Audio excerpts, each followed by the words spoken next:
Hello everyone, welcome back to my channel, Beauty at 50. If this is your first time here, welcome to my channel. I talk about everything hair, skin and nails and beauty and everything revolving around an aging skin. So I've had a couple of questions about my foundations that I've been using in my previous videos. I've had some instant messages and also some comments. So I just wanted to go over a few of the foundations that I am using. I have done a video, I know, with the Aucoin. That's one that I have done, but the other two I haven't. So as always, I recommend you cleanse your skin, make sure that your skin is good and cleansed, and you use a good primer, whatever primer that you are comfortable using. I really like the spackle. That's one of my favorite ones because it has the hydration to it. Also in the mist, I've used also the mist. So I like to use these two, but anything that's your favorite, especially if you have a dry skin.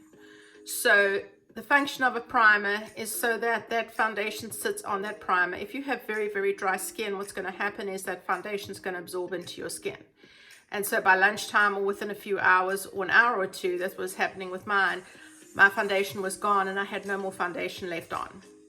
So primer is important. I know it's another step, but if you can, make sure that you do add a primer. And actually adding to my foundation is this Loreal Magic Lumi. It's like a little white that comes out and it kind of gives your skin that beautiful glow. So that's what I've been adding, and I think that's actually made quite a difference to my skin as well. So the three foundations that I have been using, Covergirl Vitalist Healthy Elixir is what I've used. I actually picked this up, Walmart had it on sale, and a couple of people had actually tried it, so I thought, well, I was going to give it a try. So what I actually did to my face is I did this part, and this was this. And then my other two foundations, I'll show you one on each side. But this is the Covergirl Elixir, and that is the coverage that gives. I actually like the way this felt because it's got a very, as you can see, it's very moisturizing. But I don't think that they actually make it anymore because Walmart to check and see if they still have it, but I think it has been discontinued now. So I just bought I've got a whole bottle left, so if you maybe can get it online, that would be your way to go to get it. But I like the way it feels. It's very moisturizing. The other one that got in my Ipsy box is the Bye foundation. It's in the medium. I have tried this probably a few years ago and don't know why I stopped using it because I like it as well. It has that same creamy, velvety texture. It is a little bit darker, but I have gone to wearing a little bit darker on my face as well. I think it gives a little more warmness to your skin. So I actually have gone up one shade. You can see over here, I've got it on my face over here. And like I said, over here and here would be this Elixir. And then this one is right through here.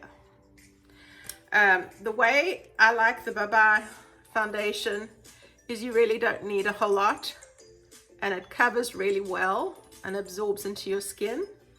Very quick with coverage. Of course, you can use also a beauty blender or a brush, but sometimes I also just use my fingers just to kind of get it in there good. So the other one that I have tried and really like, which I was shocked at, is the Aucoin. Now, the Aucoin comes with a little brush and a pot, and just swirl it, or you can take another brush and you're just going to put it on your face, stipple it.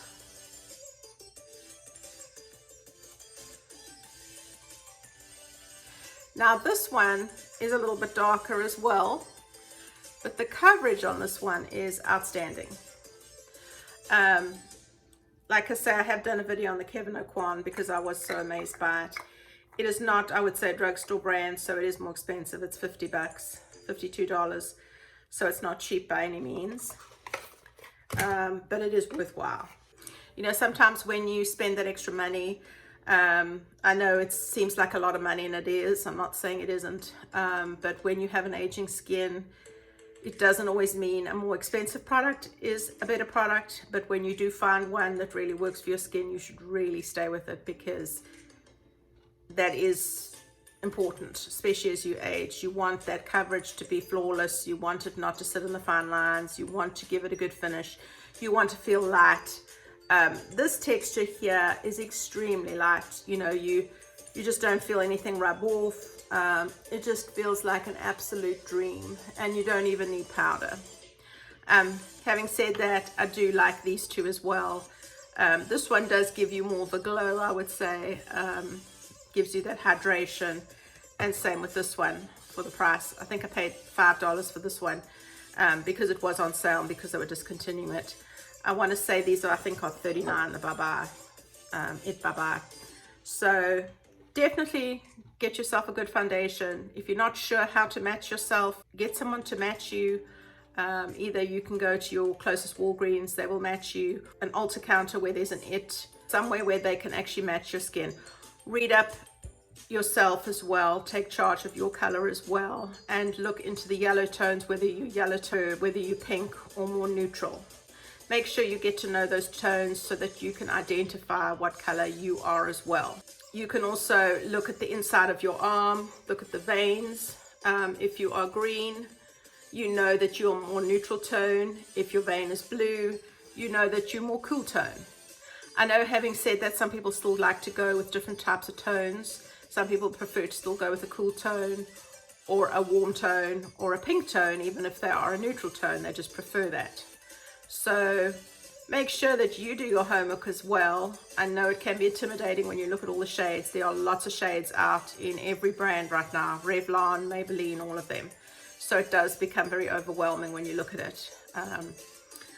Also remember, the way you put your foundation on is very important too. You want to use your fingers, and you can, but you want to do it in a very light way. You don't want to take one big goop and just plop it on and then you're done. Blending it does make a huge difference as well, whether you're using a brush or a blender, beauty blender, or your fingers. If you're going to use your fingers, make sure that you're doing a very, very light, thin coat. You don't want to put a huge, thick coat. You can come back at another time and then add another coat. I would also suggest some powder just to set it, especially if it's a big event that you're going to, or it is the summer and you are sweating a lot. That just helps everything set in place. So I hope that helps. There was just a couple of little tips and tricks. There are lots of great new foundations there. You don't have to spend a lot of money. There are good drugstore brands too. My Maybelline Superstay is one of my favorite ones as well. So go ahead and check it out. Check out the different brands and get someone to match you. Make sure that you're wearing the right color. Remember, as you age, your skin tone does change. So what you wore maybe in your 20s is not going to work when you're 40, 50, or 60.